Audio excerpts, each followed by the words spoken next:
Bismillahirrahmanirrahim. Assalamualaikum warahmatullahi wabarakatuh. Perkenalkan, nama saya Hanif Panggazuani Gilasativa dengan NIM 12221000022 kelas 2A PIAUD IM 9 Bandung 2020. Pada kesempatan kali ini, saya akan mempresentasikan materi perkembangan fisik dan motorik anak usia dini dengan judul Metode Montessori dalam mengembangkan fisik motorik. Metode Montessori yang dikembangkan oleh dokter dari Italia bernama Maria Montessori mengutamakan pendekatan holistik terhadap perkembangan anak. Pendekatan ini melibatkan menciptakan lingkungan yang mendukung dan memfasilitasi perkembangan fisik dan motorik anak melalui berbagai pendekatan praktis. Dalam metode Montessori, anak-anak diberikan kebebasan untuk menjelajah lingkungan mereka, memiliki aktivitas yang menarik minat mereka, dan mengembangkan keterampilan motorik mereka dengan cara yang alami dan mandiri. Dalam metode Montessori, anak akan dikelompokkan dengan berbagai usia dan didorong untuk saling membantu satu sama lain. Struktur lingkungan belajar ini mendorong anak untuk berbagi dan bekerja secara kooperatif. Menurut Nur Hikmah dalam penelitiannya tahun 2018, menyatakan bahwa metode ini menekankan pentingnya penyesuaian dari lingkungan belajar anak dengan tingkat perkembangannya dan peran aktivitas fisik dalam menyerap konsep akademis dan keterampilan praktik. Ciri lainnya adalah adanya penggunaan peralatan otodidak atau koreksi diri untuk memperkenalkan berbagai konsep. Selanjutnya ada tahap perkembangan menurut Montessori. Yang pertama, sejak anak lahir sampai dengan usia 2 tahun, anak memiliki kepekaan sensorik dan daya pikir yang sudah mulai dapat menyerap pengalaman melalui sensoriknya. Yang kedua, usia 2 sampai 3 tahun. Anak mulai memiliki kepekaan bahasa dan sangat tepat untuk mengembangkan bahasanya, seperti berbicara dan bercakap-cakap. Yang ketiga, usia 3 sampai 4 tahun. Gerakan-gerakan otot mulai dapat dikoordinasikan dengan baik untuk berjalan maupun untuk banyak bergerak yang semi rutin. Berminat pada benda-benda kecil dan mulai menyadari adanya urutan.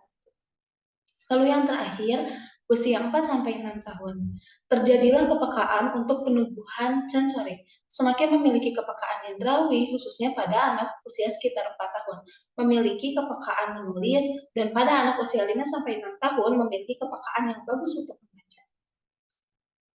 Prinsip pendekatan Montessori. Pendidikan Montessori telah lama diakui karena pendekatannya yang holistik dapat mengembangkan anak-anak dalam berbagai aspek. Salah satunya adalah aspek fisik dan motorik. Prinsip pendekatan yang pertama yaitu lingkungan yang disiapkan dengan baik. Salah satu prinsip utama dalam metode Montessori adalah menciptakan lingkungan yang mendukung perkembangan fisik dan motorik anak. Ruangan kelas Montessori disusun dengan sangat hati-hati untuk memastikan aksesibilitas dan keselamatan anak. Yang kedua, kebebasan dalam memilih dan menjalani aktivitas. Metode Montessori memberikan anak kebebasan untuk memilih aktivitas yang mereka minati. Dalam konteks perkembangan fisik dan motorik, anak dapat memilih aktivitas yang mematangkan kemampuan mereka. Lalu yang ketiga ada permainan bergerak dan kegiatan fisik. Metode Montessori mendorong kegiatan fisik dan permainan yang membangun kekuatan fisik serta meningkatkan keterampilan motorik anak. Misalnya anak-anak dapat mengambil bagian dalam permainan kelompok yang melibatkan gerakan fisik seperti berjalan, melompat, berlari, atau bermain bola. Yang keempat, ada latihan keterampilan hidup sehari-hari atau yang dikenal dengan practical life. Dalam metode Montessori, anak-anak diajarkan keterampilan praktis sehari-hari ini seperti berpakaian, makan, dan membersihkan diri mereka sendiri. Ini melibatkan gerakan fisik yang melatih koordinasi motorik kasar dan motorik halus anak. Yang kelima, ada lingkungan yang mendukung perkembangan motorik. Lingkungan Montessori secara khusus disiapkan untuk memfasilitasi perkembangan motorik anak-anak. Misalnya, meja dengan tepian yang melengkung memungkinkan anak untuk merangkak di sekitarnya, membangun kekuatan dan keseimbangan mereka. Yang kedua, rak dengan bahan dan permainan yang disusun rapi memungkinkan anak untuk mengakses, mengembangkan keterampilan motoriknya. Selanjutnya, metode Montessori membedakan antara kemampuan motorik halus dan motorik kasar pada anak dengan cara berikut. Yang pertama, kemampuan motorik halus adalah kemampuan mengendalikan gerakan kecil pada tangan, jari, seperti memegang pensil, memasukkan benda ke dalam tempat yang kecil atau ke lubang yang kecil, dan mengikat tali sepatu. Dan sedangkan, kemampuan motorik kasar adalah kemampuan mengendalikan gerakan besar pada tubuh, seperti berjalan, berlari, melompat, dan lain sebagainya. Yang kedua, Montessori memberikan peralatan belajar yang sesuai dengan tingkat perkembangan anak untuk mengakses keterampilan motorik halus dan kasar. Yang ketiga, metode Montessori menggunakan permainan yang dapat membantu anak mengembangkan keterampilan motorik halus dan kasar, seperti permainan bola, permainan lari-larian, dan permainan mengalir. Yang terakhir, metode Montessori mendorong anak untuk berpartisipasi dalam kegiatan fisik, seperti senam, yoga, olahraga ringan lainnya, yang dapat mengembangkan keterampilan motorik kasar. Selanjutnya ada practical life. Practical life ini adalah fokus pendekatan pada metode Montessori ini. Menurut Morrison tahun 2012, practical life merupakan bentuk kegiatan yang menekankan aktivitas motorik dasar sehari-hari, mempelajari keterampilan perawatan diri, dan melakukan aktivitas praktis lainnya. Kegiatan practical life ini memiliki tujuan langsung dan tujuan tidak langsung. Tujuan langsung dari kegiatan ini adalah meningkatkan keterampilan motorik anak.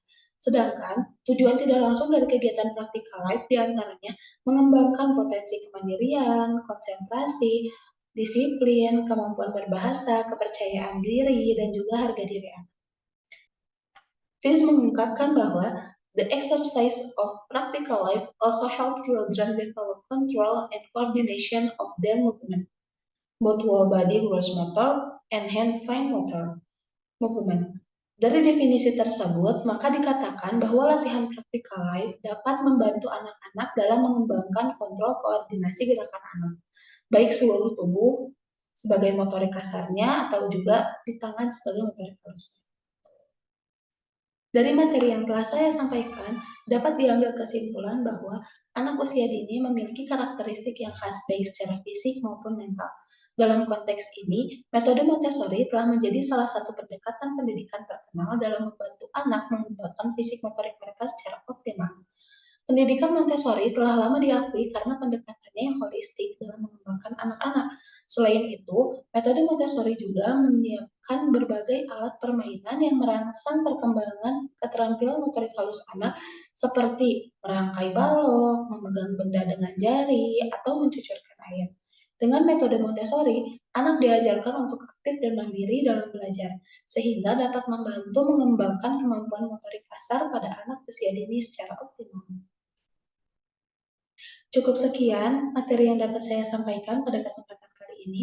Jika ada yang ingin ditanyakan terkait materi yang telah saya sampaikan, boleh menuliskannya di kolom komentar atau mengirimnya pada email yang tertera pada deskripsi channel YouTube kami.